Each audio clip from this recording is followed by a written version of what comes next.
ಸಮುದಾಯದವರಿಗೆ, schedule ಟ್ರೈಬ್ನವರಿಗೆ 4% highest ಮಾಡಿದವರು, recommend ಮಾಡಿದವರು ಯಾರು?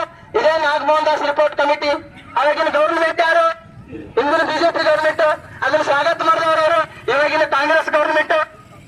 ಎಸ್ಸಿಗಳಿಗೆ 2% ರಿಸರ್ವ್ ಹೆಚ್ಚು ಕೊಟ್ಟವರು ಯಾರು? ಅವರೇ. ಅದನ್ನು ಸ್ವಾಗತ ಮಾಡಿದವರು ಯಾರು? ಇವರೇ. ತಗೊಂಡ ಮೇಲೆ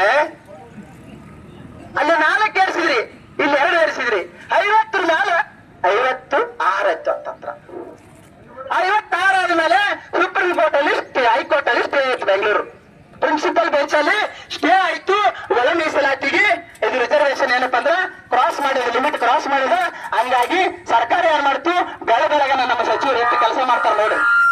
ಬೆಳಗನ ಎದ್ದು ಅಲ್ಲಿ ಸಮಾಜ ಕಲ್ಯಾಣ ಸಚಿವರಾಗಿರ್ತಕ್ಕಂಥ H.C. ಮಾದೇವಪ್ಪ ಸಾಹೇಬರು, ಹೋಮ್ ಮಿನಿಸ್ಟರ್ ಆಗಿರ್ತಕ್ಕಂಥ ಡಾಕ್ಟರ್ B.G. ಪರಮೇಶ್ವರ್ ಸಾಹೇಬರು, ನಮ್ಮ ಕಲಬುರಗಿ ಉಸ್ತುವಾರಿ ಮಂತ್ರಿ ಆಗಿರ್ತಕ್ಕಂಥ ಸನ್ಮಾನ್ಯ ಪ್ರಿಯಾಂಕಾ ಖರ್ಗೆ ಸಾಹೇಬರು, R.B. ತಿಮ್ಮಾಪುರ ಸಾಹೇಬರು, K.H. ಮುನಿಯಪ್ಪ ಸಾಹೇಬರು, ಇವರೆಲ್ಲರೂ ಏನ್ ಮಾಡ್ತಾರ, ರಾತ್ರೋರಾತ್ರಿ ಅವ್ರ ಜೊತೆಗೆ Satish Jarkiholi, P W minister, Belagavi in charge minister Satish Jarkiholi ಜೊತೆಯಾಗಿ ರಾಜ್ಯಪಾಲರಕ್ಕ ಮನೆಗೆ ರಾತ್ರೋರಾತ್ರಿ ರಾಜಭವನಕ್ಕೆ ಹೋಗಿ ಆ ಒಂದು ಒಳ ಮೀಸಲಾತಿಗೆ ಸೈನ್ ಹಾಕ್ಸ್ತಾರೆ. ಯಾಕೆ ಸೈನ್ ಹಾಕ್ಸಿದ್ರು ಅಂದ್ರ, ಧಾರವಾಡದಲ್ಲಿ ವಿದ್ಯಾರ್ಥಿಗಳ ಸುಮಾರು ಸಂಖ್ಯೆಯಲ್ಲಿ ದೊಡ್ಡದಾಗಿರ್ತಕ್ಕಂಥ ಒಂದು ಪ್ರೊಟೆಸ್ಟ್ ಅನ್ನ ಮಾಡಿದ್ರು.